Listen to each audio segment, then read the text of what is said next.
Makalipas ang mahigit-6 na taong pagkakakulong, nakalaya na rin si dating Senador Laila De Lima.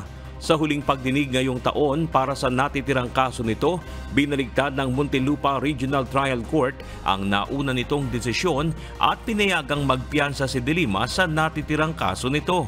Sa naging resolusyon ng Muntinlupa RTC Branch 206, nakasaad na hindi nakapagpakita ng matibay na ebidensya ang prosekusyon kaugnay ng umano'y pakikipagsabwatan ni De Lima sa mga kapwa-akusado nito upang magbenta ng iligal na droga sa New Bilibid prisons. Sa pagtingin ng korte, hindi katiwa-tiwala ang mga salaysay ng mga testigong iniharap laban kay De Lima at bigong mapatunayan ang sinasabing sabwatan. Ngayong malaya na siya, itutuloy umano ni De Lima ang kanyang mga advokasya at pagiging bahagi ng oposisyon. I'm with the opposition because we share the very same advocacies, ideals, and visions for this country.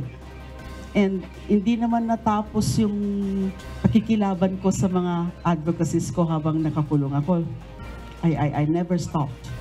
And now that I'm free, I'm even going to work harder for those advocacies. Nais niyang maipaalam sa taong bayan ang katotohanan sa anyay gawa-gawang kaso na pinagdusahan niya ng matagal na panahon, lalo't marami anyang napaniwala na totoo ang mga paratang sa kanya. I want people to know the truth of my innocence. I want the people to know how it happened. I want the people to know who are behind it. Complete vindication din ang habol ng dating senadora sa nasira niyang pangalan at reputasyon. They destroyed my life. And that's why I'm going to rebuild my life now. They destroyed or ruined my name, my reputation. Now that I'm free, I'm going to work hard to redeem my name. And vindication, complete vindication, is the key. May mensahe din ito kay dating Pangulong Rodrigo Duterte. God forgive him and God bless him.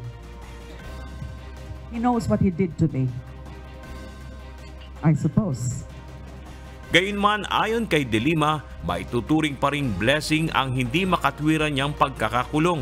Marami anya siyang natutunan habang nasa piitan. I became more prayerful. I became closer to the Lord because, you know, I've got so much time to pray, to read the Bible, to reflect. Isa naman sa unang gagawin niya ang umuwi ng Iriga City sa Bicol upang makapiling ang 91-year-old niyang ina na ngayon ay bedridden na. Bernard Dadis, UNTV News and Rescue.